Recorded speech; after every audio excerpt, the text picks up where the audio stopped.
तो अभी हुआ क्या, यूएसए के अपने भाई क्या हैं, अपने भी क्या है मतलब अंकल हैं, पीटर नवारो करके, इन्होंने क्या किया, अभी एक ट्वीट डाला और उसमें इन्होंने टैरिफ के लिए बात करते हुए कोशिश करी कि मोदी जी को की मजाक उड़ाई जा सके, ह्यूमिलिएट करा जा सके। ऐसा फोटो उठाया, मतलब यार इतने फोटो हैं मोदी जी के, ऐसा फोटो उठाया जिसमें वो ध्यान कर रहे हैं, एक तरीके से एक जो सनातनी अप्रोच रही है मोदी जी की, उसका फोटो डाला और फिर ऊपर लिख रहे हैं कि this is the madness which Biden administration should have stopped. तो बात तो वो आदमी वैसे टैरिफ की कर रहा है, लेकिन वो फोटो डाल के क्या डिपिक्ट करने की कोशिश कर रहा है, वो आप इतने तो समझदार आप हो। अब बात पता है क्या है, पहली बात तो ये पीटर नवारो है कौन, ये एक्चुअली यही इंसान वो है जिसने ये टैरिफ जो पूरी कहानी चली है ना, इसको जन्म दिया है। ये सब इसी के दिमाग की उपज है, यही इसे एग्रेसिवली पुश करता है और ट्रम्प एडमिनिस्ट्रेशन को आइडिया देने का काम भी इसी का है, और अभी भी यही आदमी है जो इसको बैक कर रहा है। अब इस बंदे ने काफी कुछ लिखा कि भाई इंडिया जो है वो रशिया को फंड कर रहा है वॉर के लिए, तो जो यूक्रेन और रशिया का वॉर चल रहा है वो इंडिया की वजह से चल रहा है, इंडिया ही उसका मेन रीजन है। जैसे हमने ही वियतनाम का वॉर करवाया था, हमने ही वर्ल्ड वॉर करवाए थे, वर्ल्ड वॉर 1 वर्ल्ड वॉर 2 सब कुछ हमने ही तो करवाया है, CIA हमारी ही तो है एजेंसी, मोदी जी तो चलाते हैं उसको। अब ये क्या कर रहे हैं, ये देखो आप, ये लोग यूएस और वेस्टर्न कंट्रीज में पूरी तरीके से इंडिया को विलन बनाने की कोशिश कर रहे हैं कि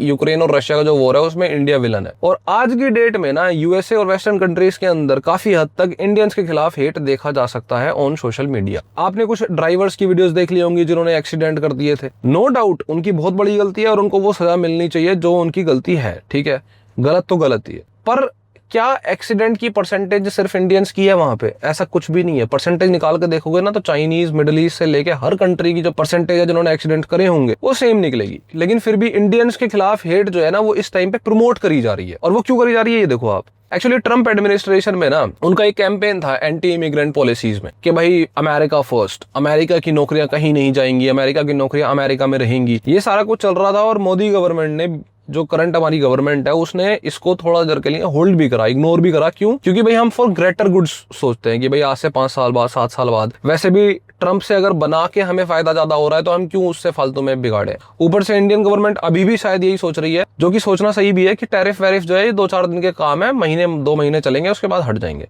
पर मैं क्या कह रहा हूँ कि भाई इंडियन गवर्नमेंट अब आए फ्रंट फुट पे।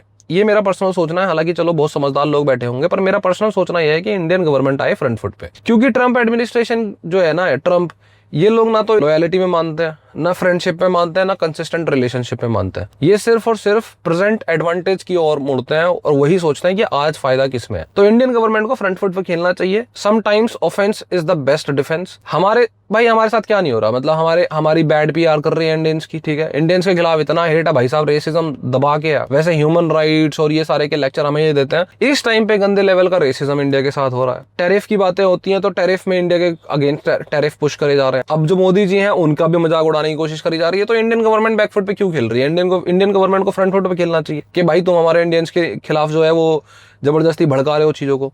दूसरी चीज, हमारे पास तो ऑप्शन भी है फ्रंट फुट पे खेलने का। ये लोग कह रहे हैं कि यूक्रेन और रशिया का वॉर जो है वो इंडिया फंड कर रहा है, क्योंकि इंडिया रशिया से तेल ले रहा है और उसी तेल के पैसे से ऑयल आता है, उसको इंडिया रिफाइन करता है और बाहर बेच पैसे कमाता है, ठीक है भाई। और उससे फिर हम जो है रशिया को पैसे दे रहे हैं, तो रशिया जो है उससे वॉर फंड कर रहा है, ठीक है भाई। तो चाइना तो सबसे ज्यादा तेल जो है वो इम्पोर्ट कर रहा है रशिया से। अब ये लोग क्या रीजन देते हैं इसके पीछे, भाई चाइना को हम रोक नहीं सकते। इसका रीजन ये है कि चाइना पहली बात तो जो तेल लेता है रशिया से वो अपनी डोमेस्टिक कंजम्पशन के लिए लेता है और वो बाहर पैसे प्रॉफिट्स के लिए नहीं बेच रहा, तो वो प्रॉफिट्स नहीं कमा रहा। एट द सेम टाइम अगर चाइना रशिया से ऑयल नहीं लेगा तो फिर बाहर मार्केट से लेगा, बाहर मार्केट से लेगा तो बाहर मार्केट में सप्लाई कम हो जाएगी, डिमांड ज्यादा हो जाएगी, तो वहां ऑयल प्राइसेस बढ़ जाएंगे।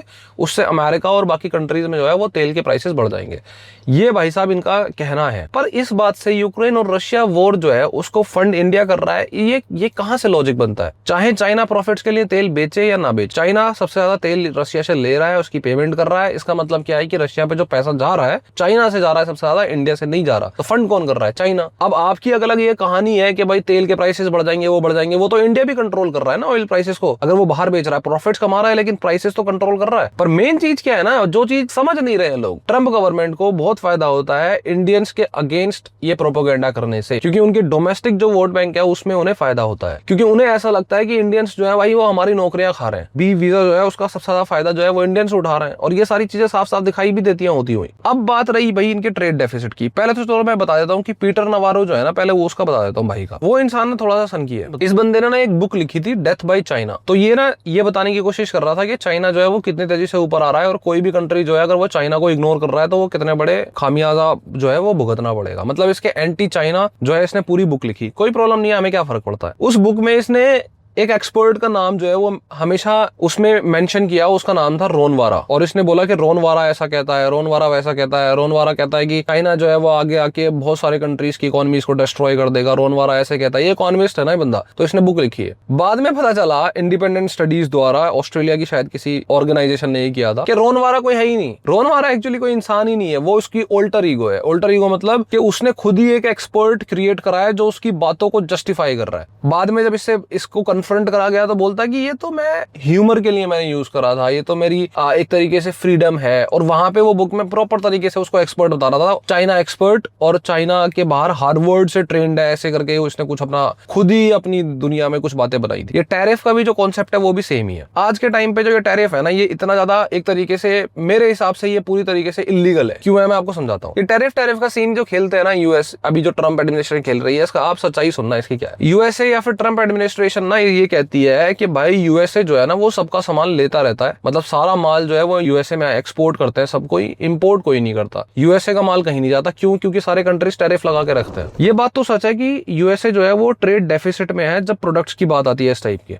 पर ये आधा सच है। ये तो बात सच है कि भाई डॉलर्स बाहर जा रहे हैं, ठीक है, इंडियन सारे लोग पैसा कमा रहे हैं पर प्रोडक्ट्स जो है वो यूएसए में बेच के। पर भाई साहब दूसरे जो प्रोडक्ट्स हैं या फिर दूसरी जो सर्विसेज हैं, जैसे टेक जायंट्स जो है अमेजॉन, गूगल, फेसबुक, और तुम्हारे इतने सारे जो तुम्हारे टेक जायंट्स हैं, कंपनीज हैं, एप्पल वगैरह, ये सारे जब तुम हमारे कंट्रीज में बेचते हो, उससे तुम जो डॉलर्स कमाते हो उसकी अमाउंट इतनी ज्यादा है कि हमारे सेब, हमारे अमरूद अगर हम तुम्हारे यहाँ बेचेंगे भी ना तो उसके बराबर नहीं पहुंच पाते कभी भी। वहीं से इनके जो डॉलर्स का फ्लो है ना, जो पहले बाहर जा रहा था, यूएसए में आप सामान बेच रहे हो, पैसे कमा रहे हो, वो सीधे सीधे रिवर्स हो जाता है और उल्टा अच्छा खासा पैसा कमाता है यूएसए इन टेक कंपनीज के थ्रू। ये इन्होंने किया है, ऐसा नहीं है कि ये हुआ है, ये इन्होंने किया है। क्यों किया है? क्योंकि भाई साहब फेसबुक, अमेजॉन, गूगल, इन सब की मोनोपोली है एक तरीके से, ठीक है, और ये टेक्नोलॉजी है, ये फ्यूचर है। अब सेब, संतरे, अमरूद आप एक्सपोर्ट कर रहे हो, सेब, संतरे और अमरूद जो है ना, ये तो मैं आपको एग्जांपल के तौर पर बता रहा हूँ। अब ये चीजें तुम एक्सपोर्ट कर रहे हो, मान लो इंडिया एक्सपोर्ट कर रहा है, भाई कल को तुम किसी और से भी लेना शुरू कर सकते हो। कल को डिमांड एंड सप्लाई की कहानी है, तुम किसी और से तुम डिपेंडेंट नहीं हो ना। तुम ये जो सामान इंपोर्ट कर रहे हो, ये तुम डिपेंडेंट नहीं हो। कल को मान लो इंडिया से आने वाले सामान का प्राइस अगर बढ़ जाता है या इंडिया से नहीं मिल रहा, तुम अपने यहाँ मैन्युफैक्चर कर लोगे। लेकिन फेसबुक, अमेजॉन, गूगल नहीं बन सकते भाई साहब एक रात में या एक साल में। उनके लिए तो बहुत साल चाहिए। इसीलिए इन्होंने उस चीज पे कंट्रोल करने की कोशिश करी जो चीज सबसे ज्यादा पावरफुल है, जिसमें मोनोपोली बनाई जा सकती है। फिर मोनोपोली बन जाती है तो अपने हिसाब से उसको डील करो, जितना मर्जी पैसा कमाना है वैसे कमाओ। तो इन्होंने उन चीजों पे अपना हाथ जमाया जिन चीजों में सबसे ज्यादा पावर है, और वो है टेक में। और उसी टेक कंपनीज को चलाने के लिए इंडियंस जो है वो पढ़ाई करते हैं दिन रात, और फिर इनकी कंपनीज को चलाते हैं, और उसके लिए फिर हमें ब्लेम करते हैं कि भाई हमारे आगे आके हमारी नौकरियां छीन रहे हैं। अब देख रहे हो कितनी बड़ी हिपोक्रेसी है दुनिया में। करना क्या चाहिए इंडियन गवर्नमेंट को? आप खेले बोल्ड स्टेप्स, फ्रंट फुट पे खेले। अगर थोड़ी बात बिगड़ेगी भी ना तो हमें इंडिया को एक ना एक दिन जाके फायदा होगा। क्योंकि भाई साहब जिस दिन बात ज्यादा बिगड़ेगी ना, उस दिन इंडिया में आप देख लेना आपको अलग टाइप के टेक कंपनीज मिल जाएंगी, बहुत बड़ी बड़ी खुली हुई। इंडिया में टैलेंट बहुत है, रिसोर्सेज की थोड़ी सी कमी पड़ जाती है जो गवर्नमेंट हमें देती नहीं है। लेकिन जब गवर्नमेंट के ऊपर बनती है ना बात, जब उसे पता चलता है कि भाई हालत खराब हो रही है, तो गवर्नमेंट भी देती है। फिर वहां पे भी टाइट काम चलता है। ये जो हमारी कंपनीज है ना, इन्फोसिस वगैरह, ये कैसे बनी थी? आप इसकी हिस्ट्री पढ़ के देख लेना। आईबीएम वगैरह जो है ना, आईबीएम कंपनी हुआ करती थी जो कंप्यूटर्स देती थी गवर्नमेंट को या बाकी लोगों को। वो छोड़ के चली गई कि भाई देख लो अपना हिसाब से, हम तो तुम्हारे यहाँ काम नहीं करेंगे, तुम्हारे यहाँ पैसा वैसा है नहीं, गरीब कंट्री है इंडिया। पुरानी बात है 1970s के आसपास की। तो इंडिया ने क्या किया? फिर इंडिया ने फिर बड़ी बड़ी टेक कंपनीज खड़ी करनी शुरू करी, इन्फोसिस जैसी, या बहुत सारी ऐसी कंपनीज है जो अभी जो आप देखते हो ना, हमारे यहाँ की जो आईटी कंपनीज है वो उसी टाइम से आई थी। मजबूरी का नाम, वो वाला सिचुएशन है। हमें फ्रंट फुट पे खेलना चाहिए। बहुत हो गया भाई साहब, ये तो हर फील्ड में हमें नीचे दिखाने की कोशिश कर रहा है। इतना ही था आज के लिए।